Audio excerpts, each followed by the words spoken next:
Hello guys, मेरा नाम है जतन अग्रवाल। आप जुड़ चुके हैं bull of the last street channel के साथ और हम डिस्कस करने वाले हैं आज रोजारी बायोटेक लिमिटेड के स्टॉक को। तो रोजारी बायोटेक लिमिटेड आप में से काफ़ी लोग जानते होंगे, एक स्पेशलिटी केमिकल्स की कंपनी है। ये लोग कॉन्ट्रैक्ट मैन्युफैक्चरिंग वगैरह भी करते हैं। बट इस कंपनी की शुरुआत कैसे हुई थी, सबसे पहले ये देखते हैं। तो मार्च 6 2003 में इस कंपनी को फॉर्म किया था एज रोजारी लैबटेक। इसके दो प्रमोटर्स जो अभी करंट प्रमोटर्स हैं उन्होंने mister Edward Mendes and mister Sunil Chari, इन्होंने इस कंपनी को रोजारी लैबटेक का नाम दिया था उस समय। और ये सिर्फ कुछ कुछ स्पेशलिटी केमिकल्स के ऊपर फोकस करते थे। बट धीरे धीरे जैसे बिजनेस बढ़ने लगा, काम बढ़ने लगा, तो इन्होंने इसको रिवैम्प किया बिजनेस मॉडल को भी, एंड मैन्युफैक्चरिंग वगैरह में भी गए। एंजाइम्स का काम इन्होंने जोड़ा आगे। उसके बाद आप देख सकते हैं कि जितने प्रोडक्ट्स से बनाते हैं तो कॉन्ट्रैक्ट मैन्युफैक्चरिंग इन्होंने लेनी शुरू करी। टेक्सटाइल्स का बिजनेस इन्होंने जोड़ा, तो टेक्सटाइल्स के लिए बड़े सारे स्पेशलिटी केमिकल्स होते हैं, तो पूरी वैल्यू चेन ये लोग लेके बैठे हुए हैं। तो कई सारे बिजनेसेस में इन्होंने एक्सपैंड किया, कई सारी प्रोडक्ट लाइंस इन्होंने बढ़ाई। और उसके बाद इन्होंने कहा यार कंपनी का नाम भी चेंज करते हैं, तो कंपनी का नाम हो गया रोजारी बायोटेक। और इसको 2009 में इन्होंने एक जॉइंट स्टॉक कंपनी भी बना दिया पार्टनरशिप फर्म से।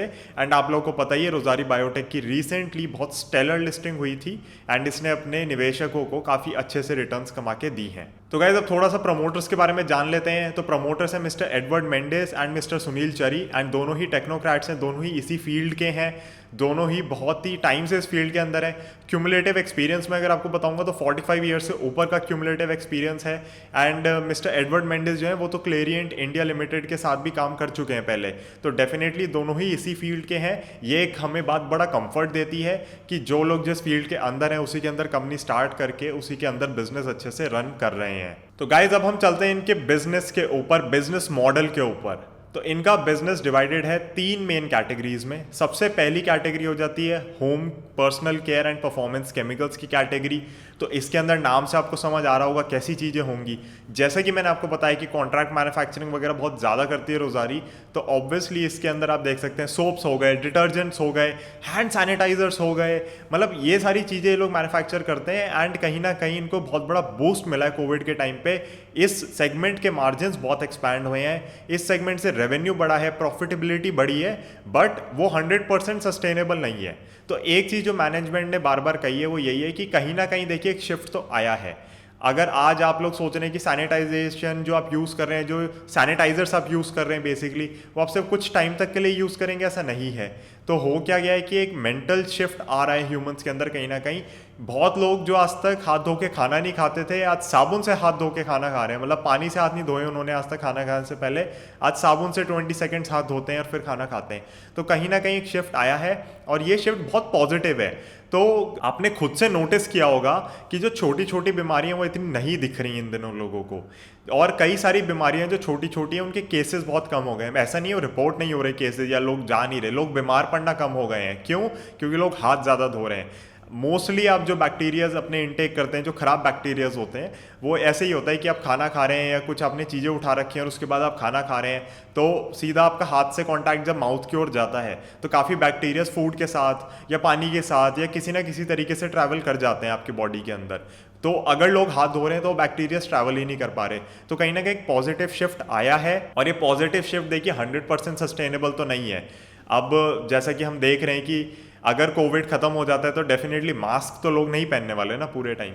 तो सेम इसके साथ हो जाएगा। जो हर दुकान के बाहर आपको सैनिटाइजर्स दिख रहे हैं, जैसे हमने भी ऑफिस के अंदर सैनिटाइजर्स वगैरह रखे हुए हैं इतने, तो वो सब हमें रखने की ज़रूरत नहीं पड़ेगी। बट हाँ, क्या अब मेरे को लगता है कि लोग ज़्यादा हाथ धो के खाना खाया करेंगे या ध्यान रखेंगे कि हाथ साफ़ है, मुँह साफ़ है, या गंदी चीज़ों को नहीं छू रहे, उन सब चीज़ों का ध्यान रखेंगे थोड़ा, तो डेफिनेटली रखेंगे। ये एक शिफ्ट आ चुका है। जिस तरीके से वर्क फ्रॉम होम एक शिफ्ट आया बहुत बड़ा, डिजिटाइजेशन की ओर बढ़ गई है इकोनॉमी, उसी हिसाब से मुझे लगता है ये भी एक शिफ्ट है। एंड इस सेगमेंट के अंदर कहीं ना कहीं हम देख सकते हैं कि इनके मार्जिन्स ठीक है, जिस लेवल पे भी गए हैं उस लेवल पे नहीं टिकेंगे, बट कहीं ना कहीं से सस्टेनेबिलिटी इनके मार्जिन्स के अंदर, इनकी प्रॉफिटेबिलिटी के अंदर इस पर्टिकुलर बिजनेस सेगमेंट में आ सकती है। एंड वो आती हुई हमें दिख भी रही है, उसमें कोई दो राय नहीं है। एक और चीज़ गाइस, ये एक्रेलिक पॉलीमर्स के लार्जेस्ट मैन्युफैक्चरर है इंडिया में, और प्रोडक्ट्स की वैरायटी इतनी ज़्यादा है ना कि मैं अगर आपको बताने बैठूंगा तो मैं थक जाऊंगा। इसलिए मैं आपको जो easy to understand, easy to grasp में प्रोडक्ट्स वो बता रहा हूँ। अगर आप, एक मैं आपको फन फैक्ट बताता हूँ, अगर आप अमेजोन से उनका वाला जो डिटर्जेंट होता है मंगाएंगे ना, वो भी रोजारी बायोटेक ही मैन्युफैक्चर कर रही है। तो इतनी बड़ी इनकी मैन्युफैक्चरिंग कैपेसिटी है, इतनी बड़ी इनकी रीच है, और इतनी सारी कंपनीज को सर्व करते हैं, चाहे HUL हो गई और बड़ी सारी कंपनीज, मतलब there are an number of companies that they are serving and they have over 300 products in this particular category itself. Next हम चलते हैं टेक्सटाइल स्पेशलिटी केमिकल्स के अंदर। तो टेक्सटाइल स्पेशलिटी केमिकल्स की जो कैटेगरी है उसके अंदर ये लार्जेस्ट हैं, मतलब इंडिया के अंदर सबसे बड़ा प्लेयर है टेक्सटाइल स्पेशलिटी केमिकल्स के अंदर। और अगर इंडिया में कहीं पे भी टेक्सटाइल्स का बूम आता है, जो कि हमें दिख रहा है कि टेक्सटाइल्स में कहीं ना कहीं ग्रोथ वापस आ सकती है, इवन जो डील्स हुई हैं, जैसे कि फ्लिपकार्ट ने आदित्य बिरला फैशन रिटेल में स्टेक उठाया है, एंड हमें कई सारी डील्स देखने को मिल रही हैं इधर उधर से, तो हमें दिख रहा है टेक्सटाइल में कहीं ना कहीं बूम आना चाहिए। डेफिनेटली एक शिफ्ट जो आया वो ये आया है कि लोग अपने पजामाज में ज़्यादा घूम रहे हैं इन दिनों, क्योंकि आपको ऐसे वीडियो कॉलिंग पे बैठना होता है, ऊपर की शर्ट और टी शर्ट दिखनी होती है, नीचे का तो दिखना नहीं होता। तो that has definitely been a change. और हमने इवन रिलैक्सो की कॉन कॉल के अंदर ये सुना था कि they are more focused toward sleepers वगैरह इस समय, क्योंकि वो कह रहे हैं कि लोग चप्पल ज़्यादा पहन रहे हैं, क्योंकि बाहर जाना नहीं पड़ता तो जूते कम पहन रहे हैं। तो कहीं ना कहीं कैजुअल वेयर की ओर, एक लेजर वेयर की ओर शिफ्ट आया है। बट टेक्सटाइल्स में कहीं ना कहीं बाउंस बैक आना ही है। बीच में बिल्कुल जो स्टॉप हो गया था, हॉल्ट हो गया था टेक्सटाइल का सेक्टर, उसमें कहीं ना कहीं एक तेज़ी वापस देखने को मिल सकती है। एंड उसी की एंटिसिपेशन में हमने देखा है कि बाकी के जो टेक्सटाइल के शेयर्स हैं वो काफ़ी अच्छी रिटर्न्स देते आ रहे हैं पिछले कुछ महीनों से। तो अगर टेक्सटाइल सेक्टर के अंदर कुछ भी बूम आता है तो ये उसका बहुत बड़ा बेनिफिशियरी होगा, क्योंकि पूरी वैल्यू चेन के अंदर इंटीग्रेटेड है। जो आपका फाइबर यान होता है ना, उससे लेके जो फिनिश्ड गारमेंट होता है उस तक रोजारी बायोटेक सारे ही स्पेशलिटी केमिकल्स उस एरिया में कवर करता है, एंड हर तरीके की सर्विस प्रोवाइड करता है, हर तरीके का प्रोडक्ट प्रोवाइड करता है टेक्सटाइल्स की कैटेगरी के अंदर। तो ये बहुत बड़ा प्लेयर है, लार्जेस्ट प्लेयर है, एंड कहीं ना कहीं बेनिफिशियरी रहेगा बहुत बड़ा ये टेक्सटाइल्स का। अब जो ये दोनों सेगमेंट थे ना गाइज, ये दोनों सेगमेंट तो इसके बड़े सेगमेंट थे, इनसे अराउंड 45% का रेवेन्यू बैठता है। बट हाँ, कोविड के चक्कर में हमने देखा कि टेक्सटाइल के सेगमेंट ने काफ़ी अच्छे से बीटिंग ली है, बीच में मैन्युफैक्चरिंग वगैरह बिल्कुल बंद हो गई थी, तो इसलिए वो ढंग से काम नहीं कर पाया टेक्सटाइल का जो सेगमेंट था। एंड डेफिनेटली अब डिमांड नहीं थी तो सप्लाई करके करते क्या। तीसरा जो कैटेगरी है, तीसरा जो सेगमेंट है वो है animal health care and nutrition का। उसके अंदर इन्होंने एक एक्विजिशन किया था लोजालो नाम की कंपनी का, जो पेट ग्रूमिंग इंडस्ट्री के अंदर है, एंड वो 2019 में किया था। तो वो डाइवर्सिफाई कर रहे हैं उसके अंदर भी। इसके अंदर इन्हें उम्मीद है कंटिन्यूस ग्रोथ आ सकती है। लोग देख ही रहे हैं आपकी पेट्स बहुत ज़्यादा रखते हैं इन दिनों, एंड जैसे जैसे लोग थोड़ा लोनली से होते जा रहे हैं, जिस हिसाब से जॉइंट फैमिलीज नहीं रही हैं, तो फिर लोगों को हो जाता है कि कुछ ना कुछ तो चाहिए होता है। तो आपने काफ़ी कॉन्सेप्ट सुना होगा स्पिरिट एनिमल वगैरह का, एंड धीरे धीरे आप देखेंगे जितनी लोनलीनेस बढ़ेगी इंडिया के अंदर भी लोगों में, या जितना उन्हें लगेगा कि उनके पास कोई है नहीं बात करने को या सपोर्ट करने को, तो एनिमल्स के अडॉप्शन वगैरह बढ़ेगा ही बढ़ेगा, एंड वो बढ़ता आ भी रहा है। मतलब मेरे ऑलमोस्ट 40% फ्रेंड्स के पास मैं कहूँगा इस समय डॉग्स आ गए हैं, और सबने पेट्स पाल रखे हैं, किसी ने गिनी पिग्स, किसी ने डॉग्स। तो डेफिनेटली कहीं ना कहीं पेट्स का एक बहुत बड़ा सिस्टम आता जा रहा है, पेट्स काफ़ी होते जा रहे हैं लोगों के पास।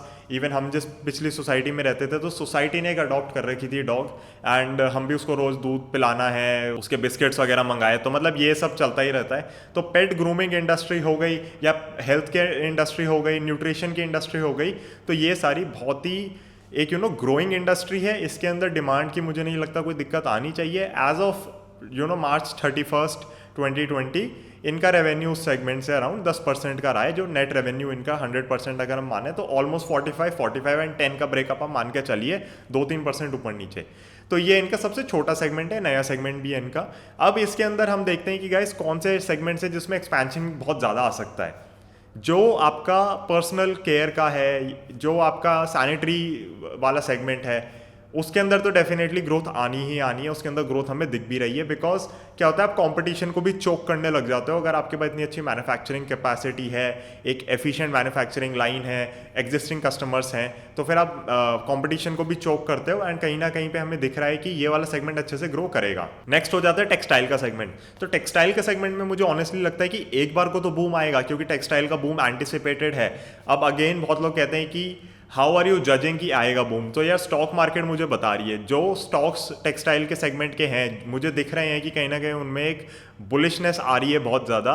एंड कहीं ना कहीं आप अगर न्यूज़ पढ़ेंगे तो यही दिख रहा है कि टेक्सटाइल की मैन्युफैक्चरिंग भी थोड़ी सी इंडिया आने के चांसेस हैं।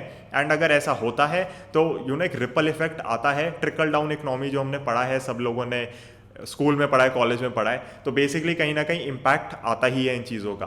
तो मुझे क्या लगता है कि टेक्सटाइल के सेगमेंट में एक बार को तो बूम आएगा, बट उसके बाद क्या होगा कि इनकी ग्रोथ इतनी ज़्यादा नहीं होगी। You can't expect 15-20% growth because these guys are the largest players. तो इनके सामने इतना बड़ा कॉम्पिटिशन नहीं है। तो अब हमें यही देखना होगा कि इंडस्ट्री किस स्पीड से ग्रो करती है एंड उस बेसिस पे ये कैसे ग्रो करते हैं, फर्दर मैन्युफैक्चरिंग लाइन से किस लाइन में लगाते हैं। अगर ये हेल्थ केयर और उधर ध्यान दे रहे हैं तो वेल एंड गुड, अगर ये टेक्सटाइल के अंदर ही लगाते जा रहे हैं तो उसके अंदर हमें है कि एक बार को आ सकता है बड़ा बूम, हो सकता है उसके बाद फिर थोड़ा शांत हो जाए। तो हम देखेंगे किस तरीके से आगे इवॉल्व करती है कंपनी अपने आप को, आगे किस तरीके से मैन्युफैक्चरिंग लाइन्स लगाती है। तीसरा सेगमेंट जो इनका animal health care and nutrition का, उसके अंदर भी मुझे लगता है कोई दिक्कत की बात नहीं है। 12-15% ग्रोथ तो बड़ी आम बात है अगर ढंग से मार्केटिंग वगैरह की जाए, और हो सकता है कि बाकी ब्रांड्स के साथ टाई अप करके उनकी कॉन्ट्रैक्ट मैन्युफैक्चरिंग वगैरह अगर ये लोग अपने पास रख लें सबकी, तो बहुत ही अच्छा हो जाएगा। और पेट ग्रूमिंग इंडस्ट्री बेसिकली हम देखते हैं यार वेस्टर्न सोसाइटीज़ के अंदर जो चीज़ें बढ़ती जा रही है ना, वो कहीं ना कहीं क्योंकि वेस्टर्न मीडिया आप इतना फॉलो करते हो कि इंडिया में लोग उस चीज़ को फॉलो करने लगते हैं, तो यहाँ पे भी मुझे लगता है कि कहीं ना कहीं वो चीज़ आपको देखने को मिलेगी धीरे धीरे। पेट्स जैसे जैसे बढ़ेंगे, जैसे कि मैं आपको बता चुका हूँ कि पेट्स लोग क्यों रख रहे हैं आजकल इतने ज़्यादा, एंड पेट्स में इसलिए मुझे लग रहा है कि कोई इनके पेट्स वाले सेगमेंट में कोई भी दिक्कत नहीं है, इट शुड ग्रो। उसके नंबर्स हम ट्रैक करते रहेंगे। हाँ, कोविड के टाइम पे डेफिनेटली यार, जब लॉकडाउन लग गया था 1-1.5 महीने का, जो बिल्कुल मतलब ऐसा था कि मिल ही नहीं रहा, तो भी पेट्स के फूड वूड आपको मिल रहे थे, बट पेट ग्रूमिंग के लिए कौन जा रहा है? डॉग्स के नाखून तो खुद ही घर पे काट लोगे ना, कौन ले जा रहा है उनको? तो बात यही है कि कुछ टाइम के लिए डेफिनेटली इनके सारे ही सेगमेंट्स ने, सिवाय जो आपका पर्सनल केयर का सेगमेंट है, उसने हिट लिया है। एंड मुझे लगता है कि सारे सेगमेंट्स में बाउंस बैक रहेगा। बाउंस बैक जो है आपका हेल्थ केयर सेगमेंट के अंदर सबसे अच्छा रहने वाला है, एनिमल हेल्थ केयर, उसके बाद टेक्सटाइल में मेरे को लगता है एक बार को आएगा, फिर थोड़ा शांत हो जाएगा। हम देखेंगे किस हिसाब से उसके अंदर मार्जिन वगैरह मेंटेन कर पाते हैं। अब गाइस आते हैं इनकी मैन्युफैक्चरिंग फैसिलिटी के ऊपर। तो इसके बाद मैं ना वैल्यूएशंस भी डिस्कस करूंगा, क्योंकि लोगों को वैल्यूएशन बड़ी एक्सपेंसिव लगती आ रही है। तो फाइनेंशियल्स के लिए हम अपने स्क्रीनर के सॉफ्टवेयर को यूज़ करेंगे हमेशा की तरीके से। एंड सबसे पहले हम बात कर लेते हैं मैन्युफैक्चरिंग फैसिलिटी की। 1,20,000 मेट्रिक टन पर एनम की सिलवासा के अंदर इनकी मैन्युफैक्चरिंग फैसिलिटी है इस समय, एंड उसकी कैपेसिटी यूटिलाइजेशन अराउंड 80% की चल रही है। डेफिनेटली धीरे धीरे पिकअप आ रहा है वापस, एंड 80% मैं कहूँगा फिर भी हेल्दी इनफ है। उसके बाद ये लोग एक्सपेंशन कर रहे हैं। अब इनका एक्सपेंशन बहुत इंटरेस्टिंग है, क्योंकि ऐसा एक्सपेंशन मुझे दीपक नाइट्रेट में देखने को मिला था कि कैपेसिटी बहुत ही ज़्यादा बढ़ गई थी। इनका जो कैपेसिटी एक्सपेंशन है ना, दहेज के अंदर आ रहा है। दहेज के अंदर गुजरात में बहुत सारे केमिकल प्लांट्स हैं, स्पेशल इकोनॉमिक जोन है, आप लोगों को पता होगा अगर आप केमिकल इंडस्ट्री को ज़रा भी फॉलो कर रहे हैं। 1,32,500 मेट्रिक टन्स पर एनम का इन्होंने वहाँ पे प्लांट लगाया है। उसकी कमीशनिंग बहुत जल्दी होने वाली है, तो उस चक्कर में इनकी कैपेसिटी बहुत ज़्यादा बढ़ जाएगी। इनकी कैपेसिटी डबल से भी ज़्यादा हो जाएगी, एंड जैसे वो प्लांट कमीशन होगा, आप देखेंगे जो पी रेशियोज लोगों को इस कंपनी का बड़ा महंगा लगता आ रहा है स्टार्टिंग से, वो हाफ हो जाएगा, हाफ से भी थोड़ा कम हो जाएगा, बट हम मान के चलते हैं हाफ हो जाएगा। 1,20,000 मेट्रिक टन पर एनम से अगर आप 2.5 lakh metric ton per annum पे जा रहे हैं, तो डेफिनेटली पी रेशियोज वगैरह तो रिवाइज होंगे ही होंगे डाउनवर्ड साइड पे। एंड दीपक नाइट्रेट के अंदर हमने सेम चीज़ देखी है। मैं कह के लोगों से थक गया, मेरी बहुत लोगों से बात हुई है इस बारे में जिनको रोजारी की वैल्यूएशन स्टार्टिंग से ही महंगी लग रही थी, और मैंने सबको यही कहा कि अगर आप खाली पी रेशियो उस पे कह रहे हो कि महंगी है, तो पी रेशियो तो आप इसका आधा मान के चलो। दीपक नाइट्रेट के अंदर हमने सेम केस देखा है। हमने हमेशा जब भी केपेक्स हो रहा होता है किसी भी कंपनी में इस साइज का, सेम ही सिनेरियो देखा है। स्टॉक प्राइस पहले भागता है, पी रेशियो फिर करेक्ट होता है, बाद में जब कैपेसिटी एक्सपेंशन हो जाता है उसके बाद मार्केट डिसाइड करती है कंपनी किस हिसाब से काम कर रही है, मैनेजमेंट किस हिसाब से काम कर रही है, फिर उसका पी रेशियो वापस डिसाइड होना स्टार्ट होता है। तो अब हम चलते हैं अपने फाइनेंशियल्स पे। रोजारी के पहले फाइनेंशियल्स डिस्कस करेंगे, फिर टेक्निकल एनालिसिस थोड़ा सा चार्ट्स पे डिस्कस करेंगे कि किस हिसाब से इसका स्टॉक परफॉर्म कर रहा है इन दिनों, एंड उसके बाद आई वुड से कि आप एक इन्फॉर्म्ड डिसीजन ले सकते हैं इसमें इन्वेस्ट करने का या नहीं करने का। तो सबसे पहले चलते हैं फाइनेंशियल्स देखने स्क्रीनर के ऊपर। तो गाइस हम अपने स्क्रीनर के सॉफ्टवेयर के ऊपर आ चुके हैं। तो मार्केट कैप इसकी हम देख लेते हैं, 4,000 करोड़ के अराउंड की चल रही है। करंट प्राइस 778 के अराउंड का चल रहा है, जो कि मैं कहूँगा लिस्टिंग के बाद का ही इसका प्राइस था, तो ये वहीं पे कहीं ना कहीं घूम रही है। मैं इसको एक सेकेंड डार्क मोड पे कर देता हूँ। उसके बाद हम देखेंगे कि जो कंपनी का हाई या लो है वो अराउंड 850 के गया है, but that does not bother us. हमें देखना है कि रिटर्न रेशियोज कैसे चल रहे हैं। रिटर्न रेशियोज हम चाहते हैं यार 20% से तो ऊपर हो। 14-15% is the basic that we need, but हम देखते हैं कि 20% से ऊपर हो, एंड इसके अंदर काफ़ी कंफर्ट है हमें। Return on capital employed is 37.5% and return on equity is 31.8%। Promoter holding हम देख सकते हैं काफ़ी हाई है। डेफिनेटली अभी आईपीओ आया था उसके अंदर डाइल्यूट करी थी इन्होंने होल्डिंग, बट देखा जाए तो कंपनी ओवरऑल बहुत अच्छा कर रही है। मैं कहूँगा कि इनका डेट खत्म हो चुका है जब से इन्होंने आईपीओ जो अपना लॉन्च किया था ना, उससे जो इन्होंने फंड्स रेज करे थे उससे इन्होंने डेट अपना खत्म कर दिया था, तो डेट फ्री कंपनी हो गई है। पी रेशियो हम देख लेते हैं गाइस यहाँ पे, तो इसका नहीं दिखा रहा है इस समय क्योंकि ऑब्वियसली अभी अभी लिस्ट हुई है, बट मैं आपको दीपक नाइट्रेट के केस से एक बार एग्जांपल जरूर समझा दूंगा। इसका पी रेशियो 58 का चल रहा है। तो गाइस दीपक नाइट्रेट का पीई से मैं आपको एक्सप्लेन कर देता हूँ रोजारी के अंदर एग्जैक्टली क्या चीज़ हो रही है जो मैं बार बार कह रहा हूँ। इसका मैं स्टॉक एनालिसिस नहीं कर रहा हूँ दीपक नाइट्रेट का, मैं बस आपको समझा रहा हूँ। इसका स्टॉक का जो पीई था, यहाँ पे मैंने पीई सेलेक्ट किया है, वो बहुत शार्पली राइज किया था, और वो तब राइज किया था जब बेसिकली कंपनी अपना कैपेसिटी एक्सपेंशन कर रही थी दीपक फिनोलिक्स का। उसके बाद आपने देखा एक सडन डिक्लाइन आया, तो ये सडन डिक्लाइन इसलिए क्योंकि अर्निंग्स बढ़ गई थी दीपक फिनोलिक्स के प्लांट के खुलते ही या ऑपरेशनल होते ही, एंड फिर डिक्लाइन आया और अब मार्केट डिसाइड कर रही है कि इसको कितना वैल्यूएशन देनी है हमें। सिमिलर केस, बिल्कुल सिमिलर केस रोजारी के अंदर आपको देखने को मिल रहा है। पी रेशियो भी हाई चल रहा है, पी रेशियो दिखा नहीं रहा स्क्रीनर क्योंकि रिसेंटली लिस्ट हुई है कंपनी, एक साल भी नहीं हुआ लिस्ट हुए हुए। 58 का चल रहा है, बट आप उसको सीधा सीधा मान के चलो ये 20, 22, 24 कहीं इधर उधर जाके रुकेगा फाइनली। एंड ये कैपेसिटी एक्सपेंशन जो हो रही है उसके बाद हम देखेंगे किस हिसाब से इसके अंदर काम होता है। पीयर कंपैरिजन स्किप कर रहा हूँ गाइस मैं, और मैं क्यों कर रहा हूँ मैं आपको समझा देता हूँ। ये कंपनी कॉन्ट्रैक्ट मैन्युफैक्चरिंग वगैरह के अंदर है, एंड आप कोई भी स्पेशलिटी केमिकल कंपनी देखते हैं ना, सबका बिजनेस काफ़ी अलग है। जैसे नवीन फ्लोरिन हो गई, वो फ्लोरिन केमिकल्स के अंदर, या फार्मा साइड पे भी उसका बिजनेस है, क्रैम्स के अंदर उनका बिजनेस है। विनती ऑर्गेनिक्स आप देखते हैं तो एटीबीएस जैसे प्रोडक्ट्स बनाती है जो कि बाकी कोई भी कंपनी नहीं कर रही, क्योंकि कॉम्पीट ही नहीं कर सकते आप, इतनी एफिशिएंट कंपनी है। आरती इंडस्ट्रीज हो गई, बेंजीन बेस्ड केमिकल्स के अंदर है, तो बहुत ज़्यादा ज़रूरी होता है। दीपक नाइट्रेट हो गई, नाइट्रेट तो नाम में ही है, बट इनका फिनोलिक्स का जो दीपक फिनोलिक्स का जो प्लांट है, फिनॉल बनाते हैं जो ये, उसके अंदर इनका बहुत ही शानदार बिजनेस है। तो डेफिनेटली रोजारी कहीं पे भी आप एग्जैक्टली किसी कंपनी से कंपेयर नहीं कर सकते, और अगर आप कंपेयर करने जाते हैं तो आप बहुत ही गलत वैल्यूएशंस पे आएंगे और आप ढंग से डिराइव ही नहीं कर पाएंगे। अब आप देखिए पिडिलाइट की जो पी रेशियो है 90 के अराउंड का चल रहा है। क्यों? पिडिलाइट को कोई हिला ही नहीं सकता अपने सेगमेंट से। एंड हमने देखा जिस क्वार्टर भी पिडिलाइट की रेवेन्यू ग्रोथ बहुत शार्प नहीं होती ना, इनके ऑपरेटिंग एक्सपेंसेस तो कम होते ही जा रहे हैं, तो उस चक्कर में नेट प्रॉफिटेबिलिटी बढ़ती ही जा रही है और कंपटीशन को बिल्कुल चोक आउट कर देती हैं कंपनीज, बहुत ही बुरी तरीके से चोक आउट करती हैं कंपटीशन को। कंपटीशन 4-5 साल आपको दिखता है, उसके बाद गायब ही हो जाता है मार्केट से। तो अब आ जाते हैं गाइस हम क्वार्टरली रिजल्ट्स के ऊपर। तो सेल्स हम देख सकते हैं कि किस तरीके से इनकी बढ़ती आ रही है।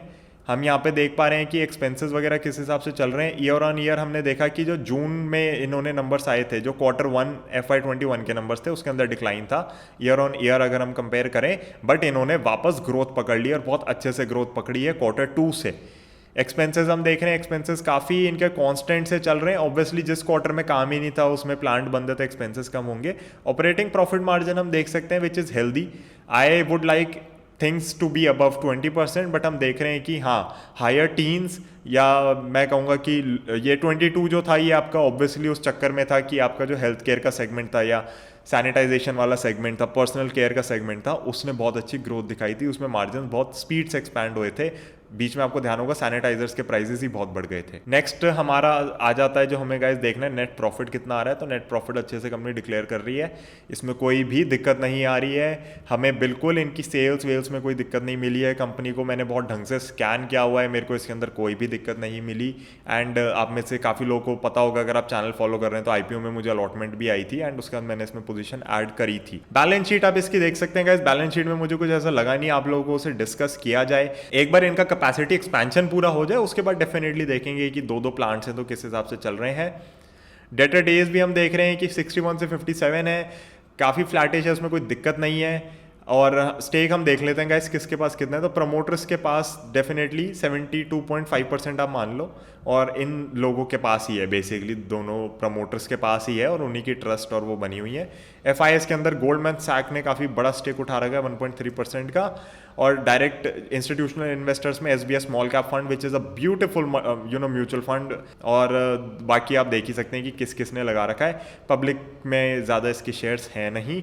एंड मेजर होल्डिंग इसकी आप एक चीज़ मान के चलिए कि बड़े लोगों के पास है, बड़े पैसा जहाँ पे होता है वहाँ पे ही है मेजर होल्डिंग, एंड इसलिए इस शेयर के अंदर फ्लक्चुएशन भी आपको कम देखने को मिलती है। तो गाइज अब हम आ चुके हैं रोज़ारी बायोटेक के टेक्निकल एनालिसिस, हम जो बेसिक्स का करने वाले हैं इसके अंदर।